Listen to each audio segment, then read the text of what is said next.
捧氣灌頂嘅要點咧，就係在於即係起，仲有心法。咁起嗰陣時咧，就啲食指啊，即係大腸經頂勁，然後即係相當於以意導氣，以食指將丹田嘅氣導開入丹田，導開，你睇呢度開，一導開食指領勁，導開咗之後咧，跟住啲氣咧就導入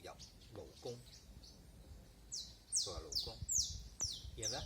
就向左右兩邊開始延伸，將啲氣向左右兩邊捧起於勞宮，然後身體向上，始終氣係沉丹田嘅，上到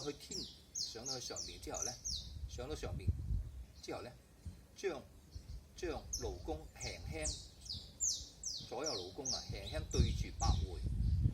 然後灌入百會，一路灌落去，落到去之後咧就沿住胃呢條經絡，將啲氣壓落丹田，然後去到氣衝之後就一鬆，成個膊頭同手臂一鬆，將氣導入，沿住神經啊導入湧泉落咗地下。咁呢個過程咧，佢個心法就係一起嘅時候，捧天之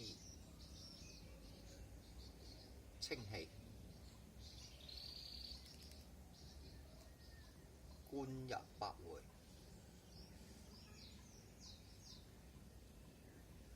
洗滌邪氣，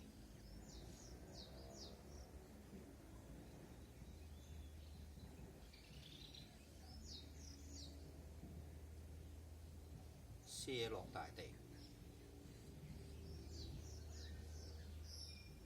咁呢個仲有一個細緻嘅咧，就係你一捧氣嘅時候，一開氣嘅時候咧，食指領氣嘅時候，開氣落丹田嘅時候咧，湧泉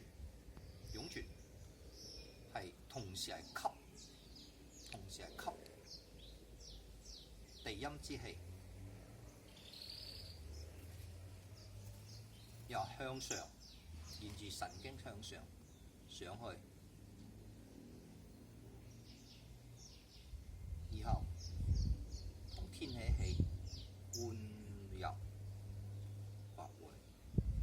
洗滌身體嘅邪氣同意念，將所有身體唔好嘅嘢全部瀉落大地，然後交翻俾大地。呢個就係捧氣灌頂嘅要點。咁每個莊完成之後咧，都要去散氣，就係通過一個捧氣灌頂嚟進行一種散氣，全身嘅散氣。佢要點就咁樣啦。